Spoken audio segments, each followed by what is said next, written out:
ละส่วนจับคนละส่วนเลยนี่จับเชือกนี่ก็ได้โอ้เชือกนี่สิขาดตามมานี่ก็ต้อง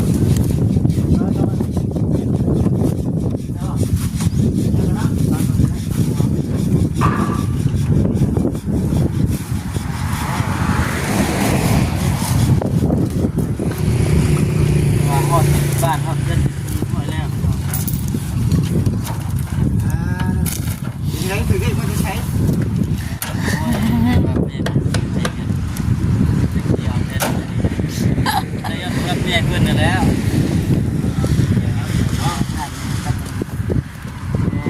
อันกับแมนทุกกันใช่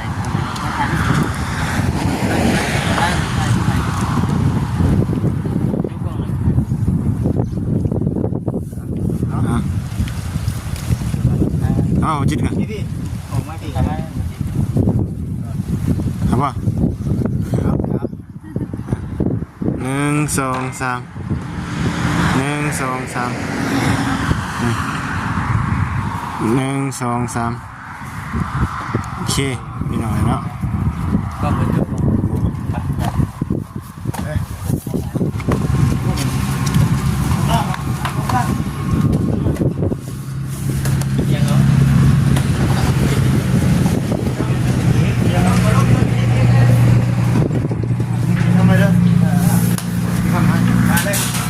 ของ24 บาทเด้อ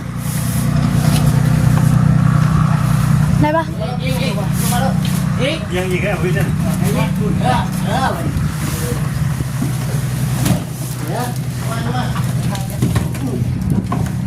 ไว้ตั้งนี่ก็ได้นี่ดีใจพี่น้องเนาะทั้งบอกคำและก็สอินกาขอกราบขอบคุณหลายๆเด้อเนาะขอให้อยู่ดีมีแห้งความเจ็บจะได้ความไข่ยังมีปรารถนาสิ่งใดก็ขอให้ได้ดังใจปรารถนาเด้อเนาะเหตุเรื่องเหตุการณ์เหตุงานนี้ยังก็ขอให้เจริญรุ่งเรืองก้าวหน้าต่อไป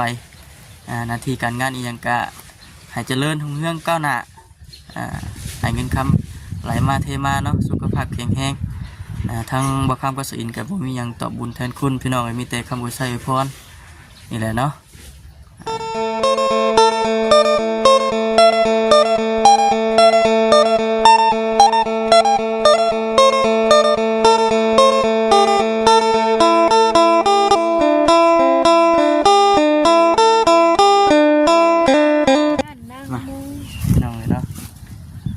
คือว่ามาถ่าทางบัจิตเพิ่นพี่น้องอยู่เฮือนทางบัจิตเพิ่นกำลังมาตามหลังว่าฉันคอยมาพี่น้องเนาะมันลมเน่พบพ่อกันกับพี่2เนาะพี่น้องเด้อเนาะเอาก่อนอื่นกราบทักทายสบายดีพี่น้อง FC กันเบิดสุขคนพี่น้องพบพ่อกันคือเก่าสบายดีเด้อเนาะดีใจบ่ดีใจพี่น้องเนาะจังไรกาขอบบุญขอบคุณหลายๆเด้อทางผู้รักผู้ใหญ่เพิ่นที่สดซอยเรื่องห้านแน่แล้วก็เป็นตู้แช่ตู้เย็นเนาะมื้อนี้ก็ได้คือว่าพากันตื่นเต้นแล้วก็ดีใจพี่น้องเนาะซื้อมาไว้ก่อนว่าซั่นเพื่อเฮาเฮ็ดห้านแล้วก็แม่นได้เอามาตั้งนะพี่น้องเพิ่นเอิ้นว่าตู้แช่ตู้แช่ตู้โซเนาะแช่เย็นกับแช่แข็งจังใดก็ขอให้อยู่ดีมีแห้งเด้อเนาะความเจ็บจะได้ความไข่อย่ามีปรารถนาสิ่งใดก็ขอให้ได้ดังใจปรารถนาเนาะไปใส่มาใส่ก็ขอให้ตลอดปลอดภัยคุณฝากคุณเจ้าคุ้มครองเด้อเนาะมีแต่ว่าทางเบาคำและก็สอินสิพากันตั้งมุกตั้งใจเนาะพี่น้องเนาะเฮ็ดให้สมกับทางผู้หลักผู้ใหญ่เพิ่นอยากให้ได้ให้สมกับทางผู้หลักผู้ใหญ่เพิ่นซื้อให้สร้างให้นี่แหละพี่น้องเนาะถ้าว่าเชื่อจังเลยถ้าว่าเป็นเงินของทั้งบอกคำสอินหากับเพื่อชี้ได้กับโบเมนง่ายนะพี่น้องเนาะอันนี้ก็ถือว่าเป็นบุญซะเนาะเป็นบุญบอกคำกับสอินพี่น้องที่ว่าทางพระเมียเป็นซอยโดยทางวัดจิตเป็นมาเลยเชิงมาทุกคนป้าพี่น้องเนาะมาดิลมพัดมันง่ายเนาะจุดเพิ่งบ่ฮะปล่อยมาบ่ครับเฮ้ยปล่อยมาสบายดีเด้อพี่2ว่าสิ2บ่เนี่ยสบายดีคลิปนั้นมันยาวพูดเลยนะมีแผนว่าจังได๋เบิ่งดูเป็นอะไรคืออยู่บ่โอ้มันก็คือนี่แหละไปดีเด้อดองเด้อนี่ก็มีกำลังใจให้แล้วเนาะ อ๋อตัวก็ออกมาอีกเนาะอันนี้เนาะ แม่นสิเกาะออกอยู่ พอดีข้างได้นี่ แต่ว่านี่แหละเด้งซ้ายเด้งหยังนี่ เอามา ยัง อีก3เท่าเนาะดอกข้างนี้เนาะ เอาเช้าไม้เอา เอาเสาไม้ไป เนาะบอลนั่งช้าบอลนั่งช้าอันนี้กับบอลไว้ของอันนี้ดอกที่ได้ ใช้ อันนี้ ติดเลยใช้ไม่เซ็น อันนี้มีเพิ่มคิดว่าสิเอาอันผายอัดอันนี้ เอาผ่านไม่อ่านเอาบ่ ผายอัดมาตอกอัด เนาะ มันใหญ่ ไง 4แผ่นเนาะ4แผ่นพอบ่ ประมาณ 5แผ่นบ่ ประมาณ5นะ 5แผ่นเนาะ ก็ไม่ได้ทำแบบไม่ได้ว่าตรงไหนนี่แต่ว่า5เพศก็จะว่าได้อยู่ เผื่อไว้เนาะ อ๋อตัวเป็นช่างเองด้วยนี่เนาะ ได้เป็นแก่เฮ็ดเล่นเลย ใครควรจ้างคนอื่นเนี่ยเนาะ จากคนอื่นวัดเขาไม่ได้ใจเงินเลย เอาเห็นให้ลูกเห็นเต้าเนาะลูกเต้ามีกับซ้ำเจ้าของมีคือว่าเนี่ยโอ้มันโมเมนต์ว่าผมเป็นไอ้สร้างเฮ้ยนะลองเฮ้ยนี่ได้เป็นได้นี่ได้เนาะ กำลังสิเทคานว่าซั่น คักเฮ้ยเอากินเลย เอาคินเมื่ออันเพื่อนแม่ใหญ่เพิ่น นี่เสียงไก่กันแล้วเหมือนเนาะครั้งแรก นั่นแหละรุ่นเบิ่ง มอข้างกันนี้เอาอาหาร เอาตัวนั้นจะลงเรานอนใช้เตียงอันนี้ก็นอนได้แล้วอันนี้ก็คือว่าลงแถวนี่ครับก็มีเครื่องช็อคใช้แล้ว นอนเผาของก็ได้เนาะ ก็นอนนี่เลย นอนหันเลยแหละ เก็บเลยได้ โอ้คักครั้งแรกดึง นั่นแหละพี่น้อยเนาะ ข้าเขาหัวนี่เนาะ กำลังดำเนินว่าซั่นว่าสินี่แหละช่วงสงกรานต์ว่า ฮะ ให้แล้ว สงการเห็นแล้ว ก็คิดได้ แล้วเนาะพอใช่ไหม บ่ได้ว่าเพิ่นว่าหมดงบมันตัวที่ว่าทางผู้หลักผู้ใหญ่เพิ่นซื้อมาให้แล้วนี่บอกกันนะ โอ้คิดถูกก็สิเดี่ยวไว้แล้วเนาะ แม่น แต่ซื้ออย่างนี้เอา โอ้ซื้ออย่างแนวไปใช่นะ น้องดาว คุณแล้ว เนาะลงเลยป่ะ เอาลงได้แล้วเฮ้ยจับกล้องหน่อย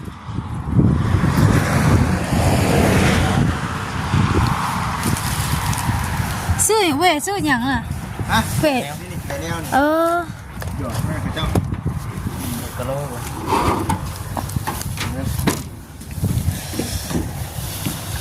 ป้าทำอาหารมือเห็นแล้ว บ่อยู่ บ่อยู่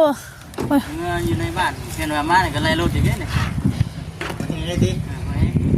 เรียกไว้เป็นเนาะที่สุดมันก่อนที่ได้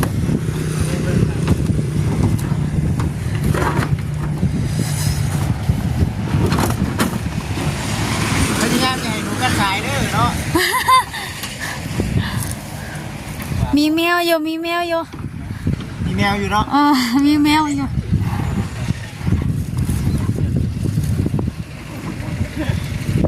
เสียงใหม่เลย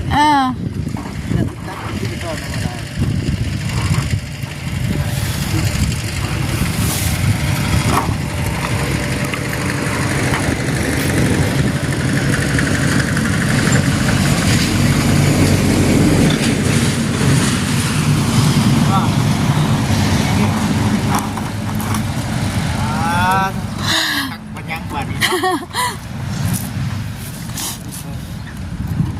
โอ้มีตู้แช่มีตู้แข็ง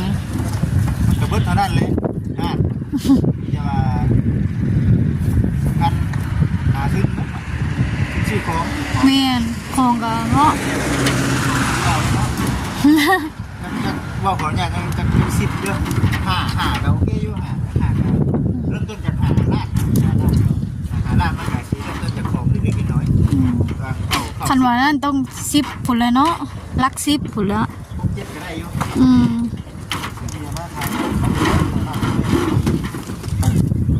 เอาหน้ามาอุดหนุนคนแรกเด้อ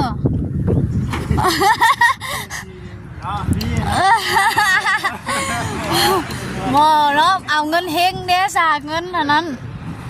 เงินแรกแหกมานเด้ เงินมานเด้สาเนาะ ซ่อนผู้สาวมาไกลทางกะเวนี้เอาเงินมาน หาพวก เป็นเจเลยตีมันเด่น ค่าตัวไหนวะ ทั้งนี้ ประมาณก็จะได้เสร็จเลยเนาะอ๋อมีดมาเลยครับจังหวะได้เสียบก็บอกเสียบปากกา เสี่ยวใหม่จำเนาะสิไรแล้วจังวะ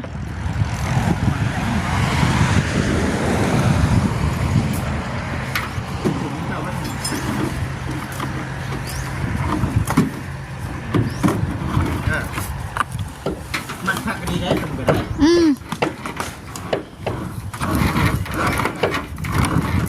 เพิ่งบุลองบุหุแต่ว่ามีคนน่ะอุดหนุนรายการรูปไลค์ หมอ ถ้าคนมีถ้ามีคนอุดหนุนรายการรูปไลค์ต้องจำกัดได้เนาะมากินนั่นแล้วมากินอุดหนุนได้เนาะ โอ้ยอันนี้อ่ะคนแรกเลย มากินอุดหนุนได้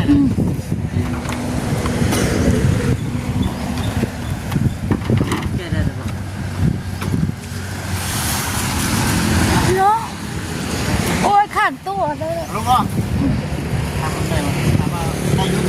เราเนี่ย จับคนละสนจับคนละสนเลย นี่จะเปลี่ยนก็ได้ โอ้เชือกนี่สิขาด แข่งกันเนาะ นี่กันป่ะก็นี่กันป่ะ ขอได้เลย อะไรป่ะป่ะมันจะขายถูกก่อน เออเนาะ ไปก่อนเรียกจังสิเนาะเนาะเราทำเป็นทานแล้ว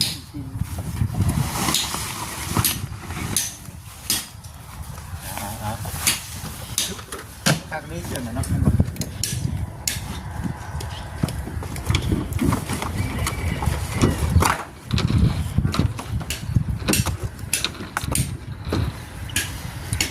ถูกมัวเนี่ยเด้เสีย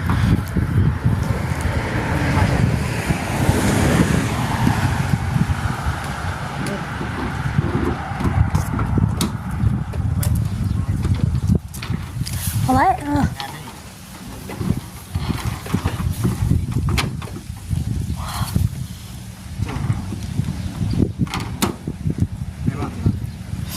อันล็อกกันนั่นบนโบปดบ่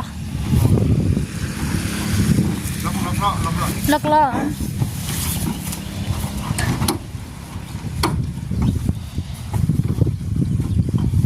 รอดลัง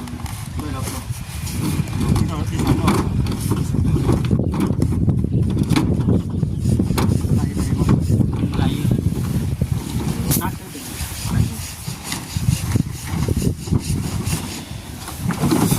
ได้บ่ ก่อนที่หน้าขึ้นอยู่เท่านั้นขึ้นมาได้เลยได้จะขึ้นอยู่นั่นได้ที่มันตัดตัวให้ขึ้นครับ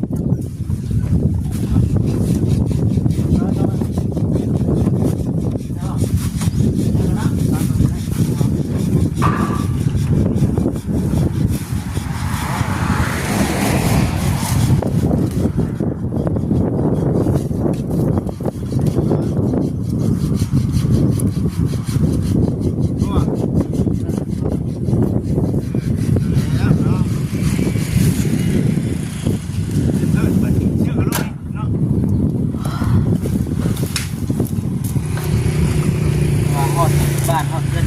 หอยแล้ว ยังไงถือได้มันจะใช้ แบบนี้ใช้เงินเกี่ยวเล่นใช้เงินรับเงินเพื่อนแล้ว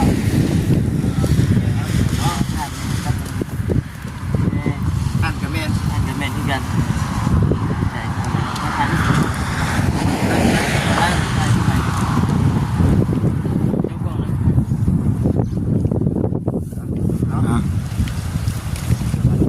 อ๋อจิตกันพี่ออกมาดีครับครับว่า1 2 3 1 2 3 1 2 3โอเคพี่น้องเนาะ ก็เหมือนเดิม ไอ้พ่อพ่อแล้วก็พ่อมันย่อนี่ซอยแน่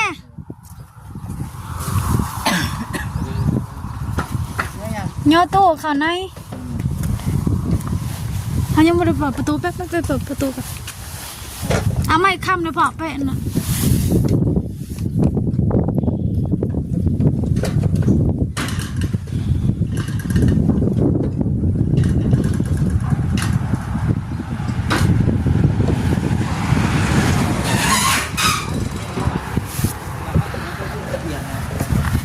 ย่อบ่ย่อเนาะ ย่อ เอาแล้ว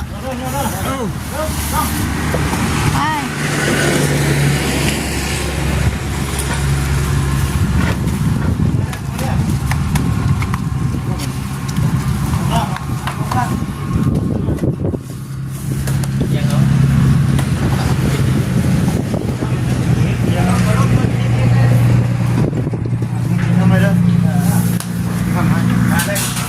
ของซาซีบาทเด้อได้ปะ ยังอีกแล้วพี่เจ้า เ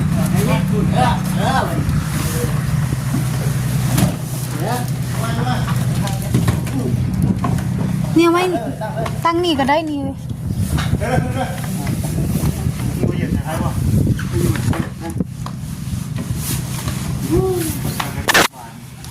มัดไว้ดีๆเด้อเนาะจะให้ยายหน่อยได้ลูกมันล่มได้แตกได้ ล็อกเอาเลยเลย ถึงยังไง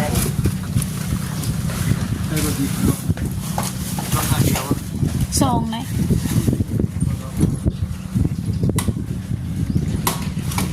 ล็อกไว้ลูกเจ้ามาดื้อซ้ ได้บ่ได้บ่ได้ฮะ แล้วผมมัด ำ ไว้ เสียงมันตัวนี้ง่ายอยู่ตัวนี้ตัวนี้สบายอยู่ตัวนี้ ฮะได้อยู่ตัวนี้สิเบาเพิ่นตัวนั้นสิเบาโอ้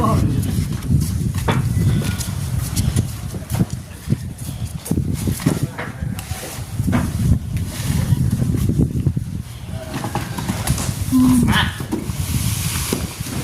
เรียบร้อย แล้ว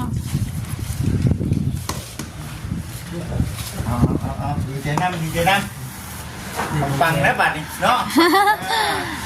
ดีใจน้ำ เห็นน้ำไปหน่อยนะพอดีได้อันมองข่าวกับเพื่อนกันที่พอดีได้มองข่าวของเทม อันนี้อันนี้เนาะ นะ อัดนี่ได้แบบถึงอ่านเลยเนาะอัดเลยพอพี่เลยบอก หอดเลย ติดด้านที่มันเส้นเป็นเงื่อนจะบุญนะเป็นอะไร เปลี่ยนเลย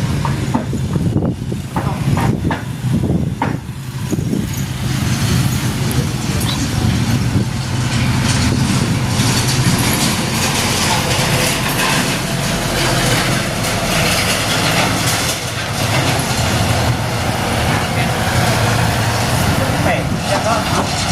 แปะทุกแล้ว ระหว่างสังกะสีกับ โอเคมันบริเทงเด้มันใหญ่เนาะมันก็อยู่ในแสนป้าต้องถามเบิ้งกันแล้วต้องถามเบิ้ง คนแรกแบบอันนี้เนี่ย สังกะสีบ่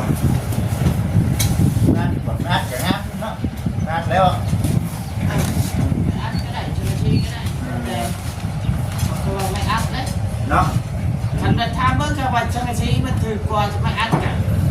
เอาไปแง่แต่นี้ เนาะถามมึงนัดแล้ว เอานี่เอานี่ไว้ก่อน เอาไว้ถึงกันนี่ตู้แกง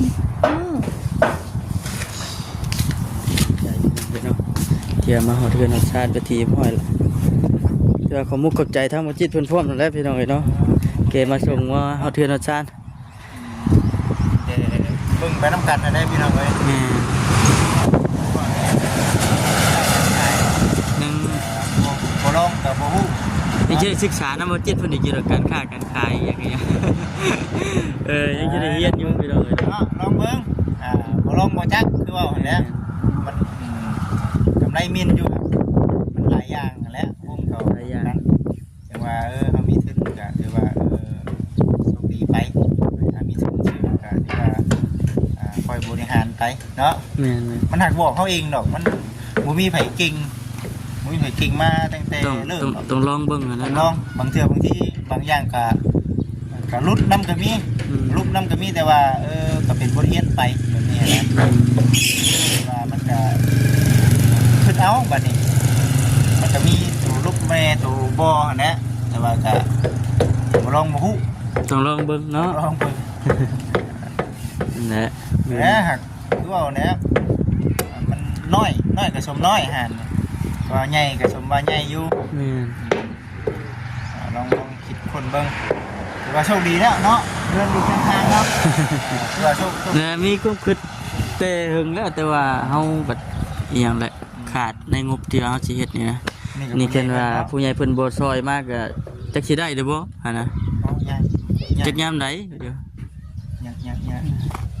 ถือว่าซ้ำนี่ก็ถือว่าโอเคแล้วใหญ่กว่าหันบ่จิตมีหันทองเดียว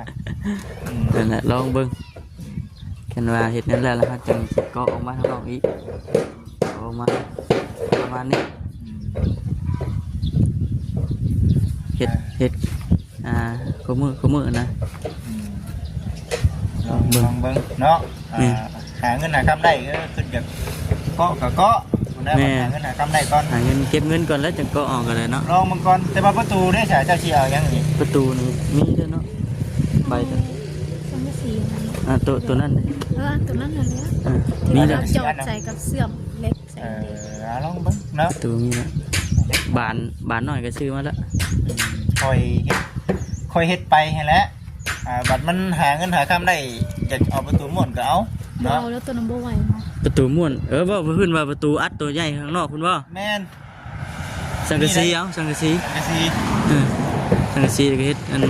ค้ำไว้คืออาหารเวียดก็ได้นะฮะ ต่ำแล้วมีแล้วปัดหัวรถหน่อย อ๋อ รถนั่นนะ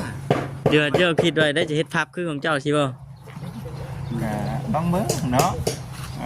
ต้องได้อย่างนั้นเลย เล็กก็ตัวนี้ ชื่อลาบ้านชื่อลามา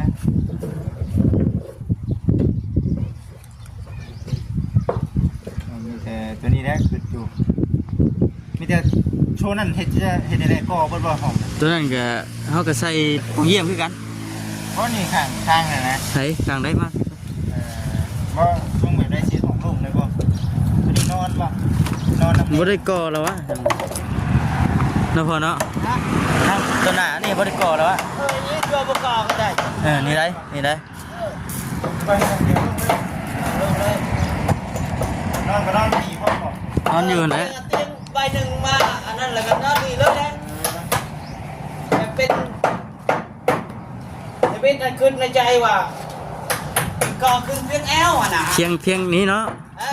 วันนี้มันบังเตียงนอนเขาอ่ะนะ แม่บอกแม่ยังคิดอยู่ว่า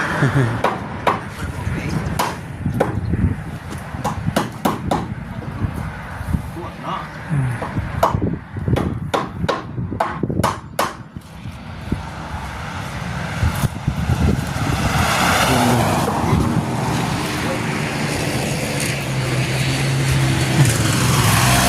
เพื่ออยู่ในช่วงที่ว่าทั้งแต่พอเรากำลังดำเนินพี่น้องเลยเนาะก็คนละวัดได้วัดทั่วคนละที่ว่ากันอีก เอาเบิดนี่จะพ่วงดีเด้เนาะ คุมอยู่ พ่วงดี แต่ว่าก่อนเนี่ยบริโกขึ้นคุ้งคุณนะบริโกพอดีเที่ยงอยู่จ้ะ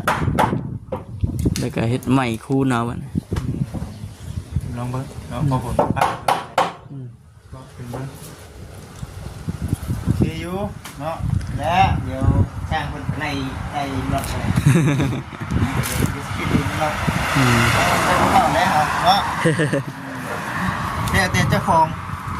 มักเนาะ แม่น ว่าเอาไปว่าแล้วนี่ก็โอเคอยู่งานอยู่ แม่น ง จัดสีบอก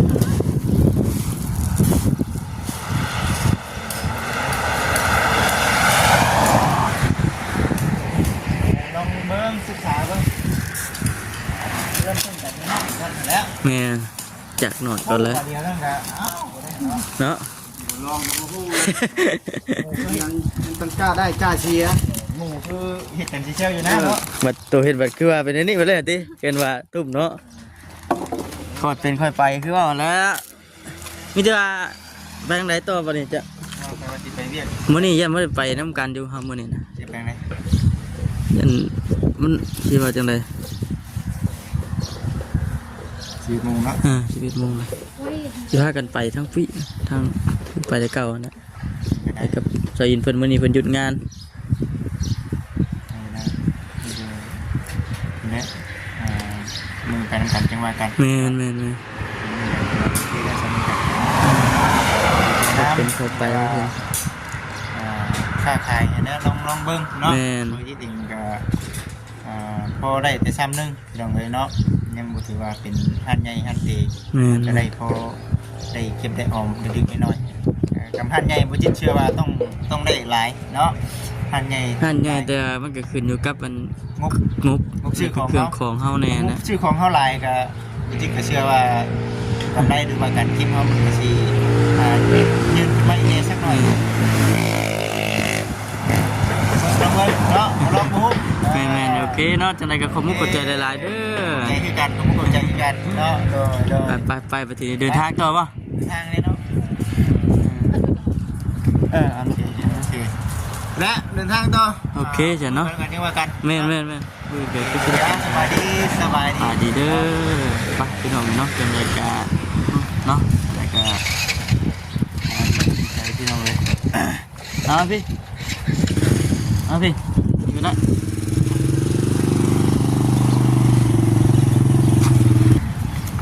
ดีใจปัญญาพี่น้องเลยเนาะ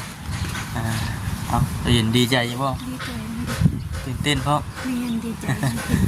เห็นว่าได้เห็นว่าสิได้ก็ได้ย้อนทางเห็นว่าสิได้ก็ได้ย้อนทางกันผู้รักผู้ใหญ่เพิ่นคิดเห็นพี่น้องเนาะเพิ่นอย่างไรเพิ่นอยากช่วยเพิ่นอยากให้ได้แล้วพี่น้องเอ้ยเฮาก็มีแต่ว่าสิพากันเพียรแล้วก็ตั้งใจให้สมกับทางผู้รักผู้ใหญ่เพิ่นช่วยอันนั้นพี่น้องเอ้ยเนาะเพิ่นช่วยมาแล้วก็ถือว่าป้าพี่น้องเอ้ยถือว่าหลายอย่างบริเวณแต่เฉพาะห้านนะพี่น้อยบริเวณแต่เฉพาะห้านแล้วก็บริเวณเฉพาะแต่ตู้ได้เทือนว่าสิไลมากก็ถือว่าหลายอย่างเป็นซอยมานับแต่เงินให้ทำบ่คำมายืนอย่าง